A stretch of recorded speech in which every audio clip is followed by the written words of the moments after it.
बहुत ही भोला भला सा आलसी लड़का था। कोई काम नहीं करना चाहता था, बस खाना खाना, घूमना और सोते रहना। एक दिन उसने किसी ने बताया कि आश्रम है जहाँ पर कुछ काम नहीं करना पड़ेगा और हर दिन 2 टाइम खाना खाना और नाश्ता मिलना, तुम वहाँ जाकर रह सकते हो। इस आलसी लड़के ने सोचा कि यह तो बहुत ही बढ़िया है और उस आश्रम में जाकर रहने को सोचा। फिर वह भोला भाला आलसी लड़का अपना सारा शारीरिक जीवन छोड़कर उस आश्रम में जाकर रहने लगा। आश्रम में गुरुजी भी रहते थे, उस समय सबको प्रवचन भी देते थे। वह आलसी लड़का सुनता भी था, बाकी का समय आराम करता था। फिर वह भरपेट खाना खाकर सोता भी था। नहीं मिला, ऐसे ही उस लड़के का दिन गुजरता गया। एक दिन उसे आश्रम में कुछ भी खाने को नहीं बनाना, नाश्ता के समय नाश्ता नहीं मिला। सोचा नाश्ता नहीं मिला तो भोजन मिलेगा, भोजन के समय भोजन भी नहीं मिला। लड़का दौड़ के गुरुजी के पास गया और गुरुजी को पूछा कि आज भोजन क्यों नहीं बना है। गुरुजी ने कहा कि बेटा आज एकादशी है और जितने भी आश्रम के सदस्य हैं उनका आज उपवास है और तुम्हारा भी आज उपवास है, आज भोजन नहीं बनेगा। लड़का आलसी था और भूख भी बहुत लगी थी। उसने गुरुजी से बोला कि उपवास मैं नहीं करूंगा, मुझे भूख लगी है, मुझे खाना खाना है। गुरुजी ने बोला ठीक है, जाओ भंडार में से सामान लेकर आओ और आश्रम में नहीं बाहर ले जाओ, और लेकिन याद रखना भोजन बनाने के बाद सबसे पहले भगवान को धरना और फिर प्रसाद लेना। वह लड़का बोला ठीक है और फिर अनाज लेकर नदी के ओर पहुंचा। भोजन पकाने लगा और तैयार हुआ। उसके बाद भगवान श्री राम पधारिए, आइए और भोग लगाइए। जब उसे लगा कि भगवान तो आ नहीं रहे तो फिर कहने लगा कि मुझे मालूम है आप तो अच्छे खाने की आदत है, मैं नहीं बना पाया और मुझे अच्छा भोजन बनाना भी नहीं आता, लेकिन जो भी रूखा सूखा बनाए और आकर खा लीजिए। वह श्री राम उसकी सरलता पर बहुत ही प्रसन्न हुए।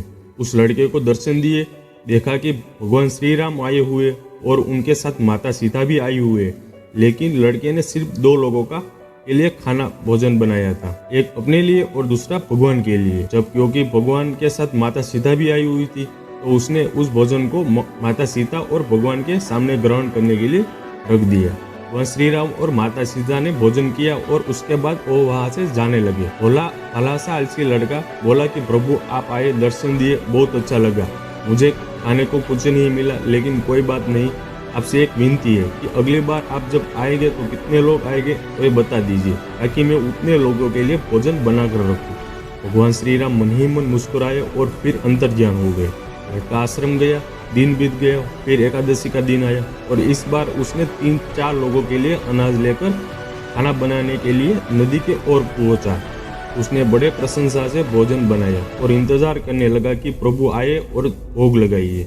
इस बार लड़का देखता है कि भगवान श्री राम पूरा दरबार लेके आए हुए, माता सीता, लक्ष्मण, भरत, हनुमान जी और सभी लोग आए हुए। लड़के ने 3-4 लोगों का भोजन बनाया था और इस बार भी भोजन कम पड़ा। लड़के ने निराश होकर भोजन को प्रभु के आगे रख दिया। उन्होंने भोजन किया और फिर चले गए और इस बार भी लड़का फिर से भूखा रह गया।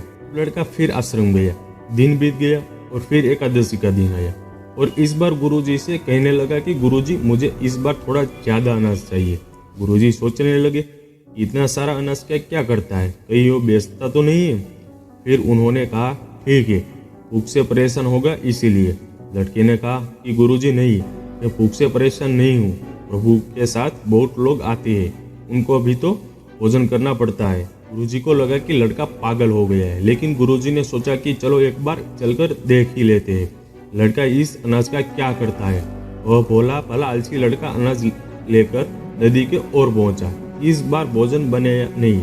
उसने सोचा कि प्रभु हर बार ज्यादा लोगों को लेकर आते हैं, इस बार वह जितने भी आएंगे खुद बनाकर खुद भोग ले लेंगे और फिर प्रेम से प्रभु को बुलाने लगा। गुरुजी ये सब छुप कर देख रहे थे, ये भोजन तो बना नहीं रहा है, प्रभु को बुला रहा है, लेकिन लड़के ने देखा कि इस बार प्रभु के साथ बहुत से लोग आए हुए हैं। तो उसने प्रभु के सामने हाथ जोड़कर कहा कि प्रभु माफ करना, आप बहुत सारे लोग आते हैं तो मुझे संख्या का पता नहीं होता और मेरी हिम्मत भी नहीं होती कि इतने सारे लोगों का भोजन बनाऊं। आप स्वयं आइए, बनाइए और खाइए। प्रभु मुस्कुराते और अपने साथ आए सभी लोगों के साथ मिलकर भोजन बनाते हैं। गुरुजी ये सब ऊपर देख रहे थे और फिर लड़के के पास आकर कहते हैं कि तुम ये क्या कर रहे हो।